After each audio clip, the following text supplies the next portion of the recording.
Olá pessoal, tudo bem?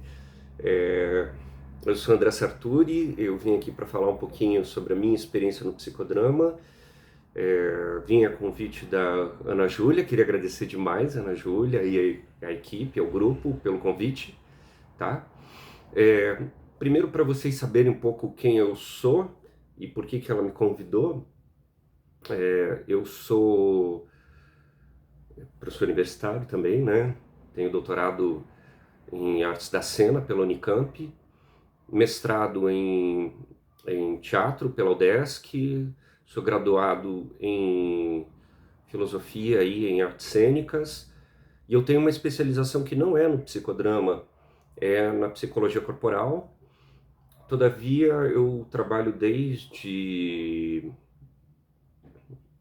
1994 com roleplay games, e especialmente com o LARP, é o Live Action Roleplay, em espaços de educação formal e não formal. E as minhas pesquisas no mestrado e no doutorado passaram por isso. Então vamos dizer assim, eu tenho uma experiência transversalizada é, com o psicodrama, né?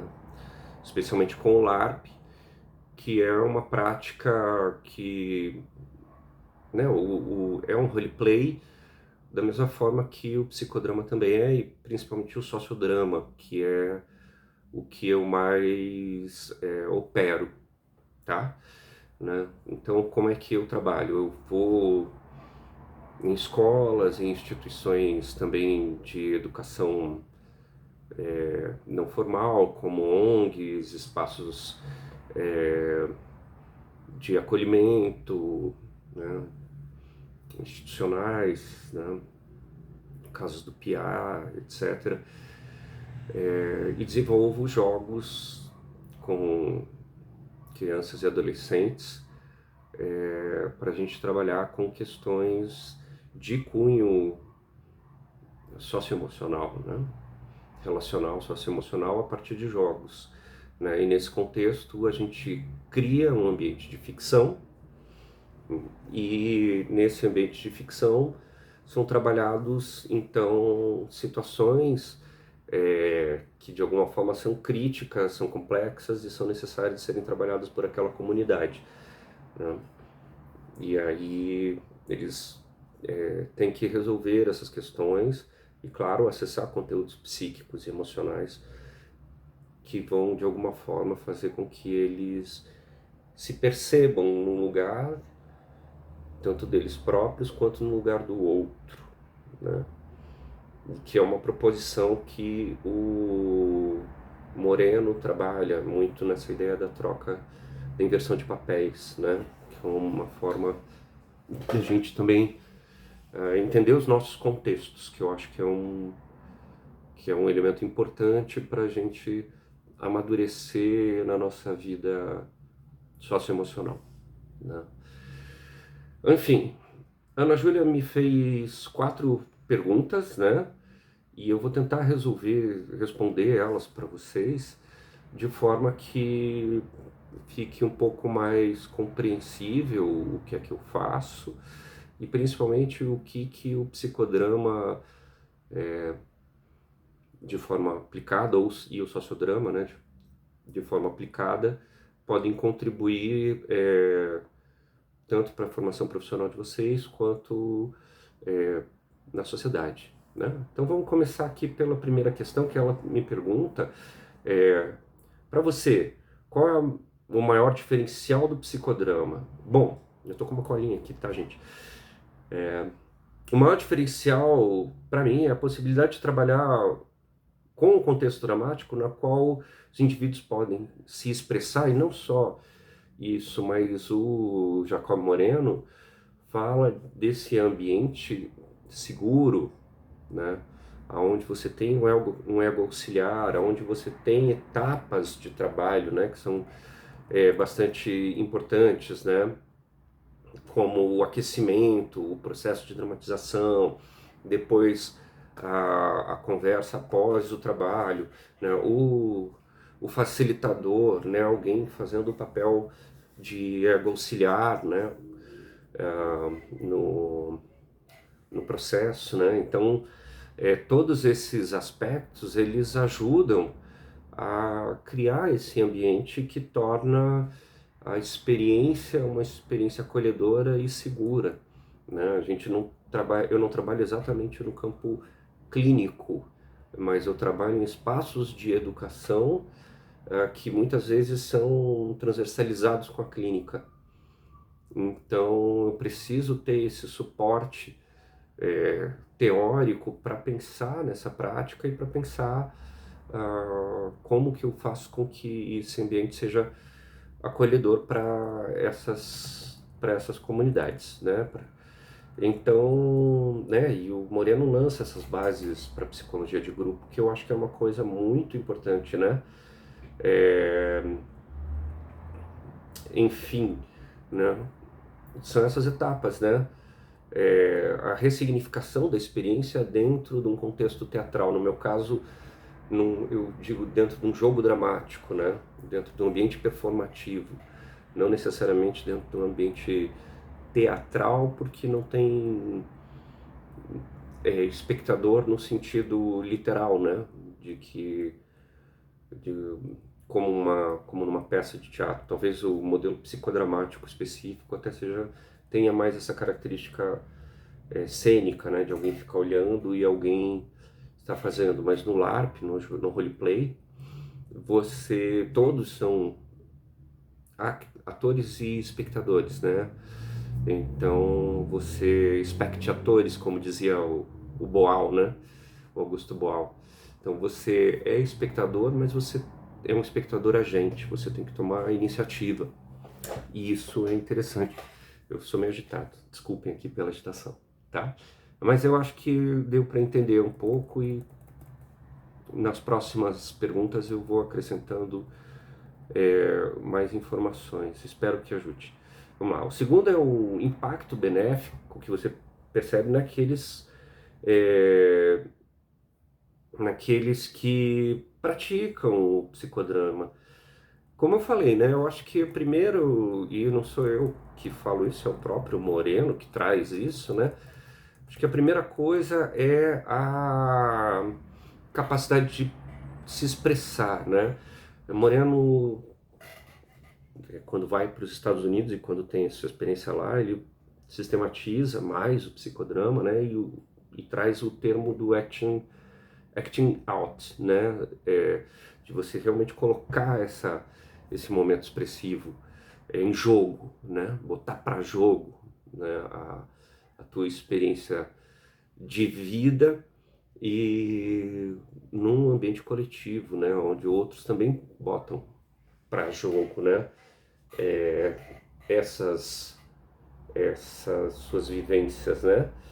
Então, o inconsciente, ele não está sendo expresso num discurso colocado num divã, né? Mas ele está sendo colocado no contexto dramático, do qual você pode ver enquanto as coisas estão acontecendo, né? Porque como você está num papel que está mediado ali, né? A teatralidade que aparece ali, ela permite que a gente consiga transicionar, né, esse espaço entre o simbólico, entre o imaginário e o ambiente do real, né? A outra coisa é a gente entender os jogos de papéis que a gente está sujeito na sociedade, né?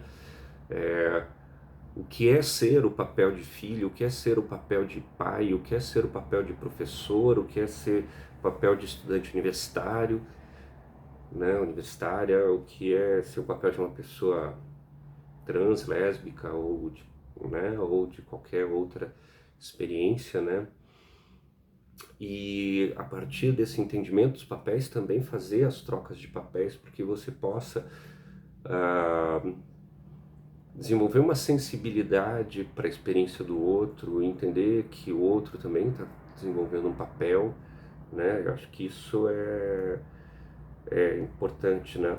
Também a ideia das fases do desenvolvimento no Moreno ajudam a gente a pensar tipos de jogos, né, que são adequados para cada fase e também quais são os papéis que a gente desenvolve, né, dentro de cada fase, né, e que muitas vezes a gente, por não resolver alguma questão lá numa determinada fase, a gente, aí já fazendo um link com a psicanálise, né, a gente, o Freud fala, né, apesar das divergências entre Freud e Moreno, né, mas tem uma frase do Freud que diz que quando não resolve, repete, né?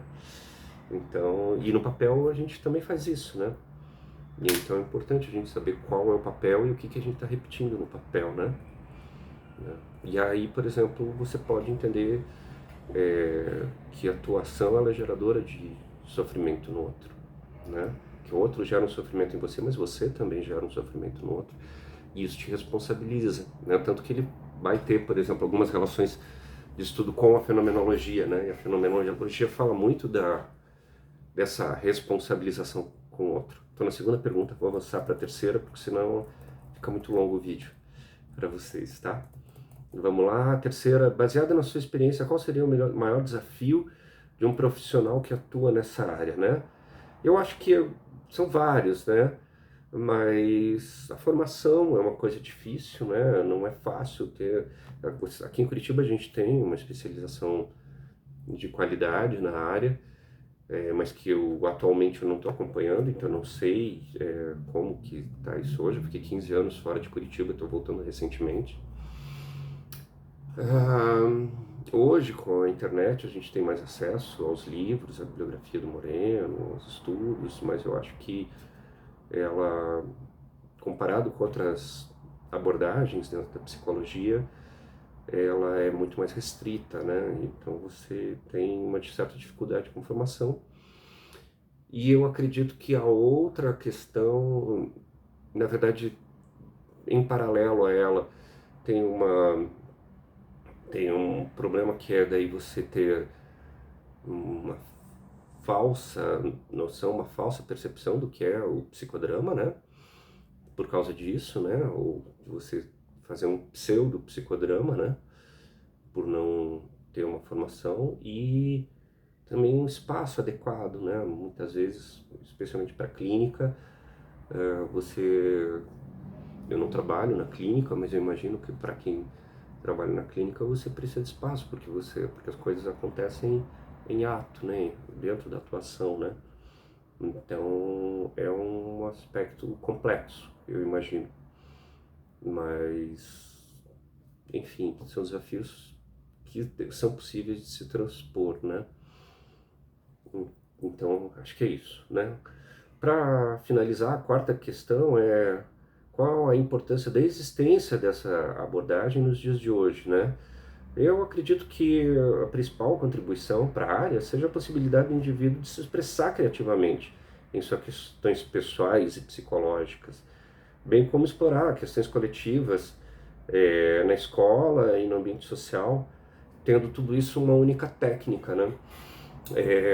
Nós vivemos numa sociedade onde a gente, para se adequar aos papéis sociais, a gente muitas vezes tem que negar a nossa subjetividade. E isso é um problema, né? Porque a gente acaba perdendo a referência de quem a gente é e principalmente de que a gente pode transitar por papéis, né? E isso eu acho que é uma coisa que as pessoas às vezes não conseguem compreender, né?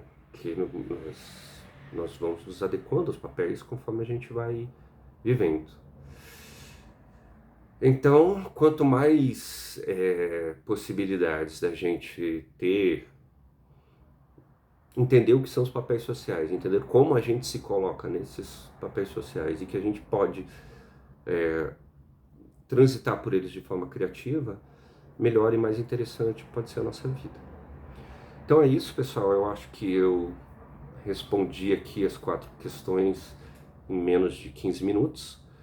Deixo aqui o meu abraço, agradeço a professora, agradeço de novo a Ana e ao grupo e a vocês que me escutaram também. Qualquer coisa que vocês queiram falar comigo, me encontrem no Instagram como andré.sarturi1, ou André Sarturi nas redes sociais de maneira geral, e o e-mail andresarturiteatro@gmail.com, tá bom? Um abraço e até breve, nos falamos.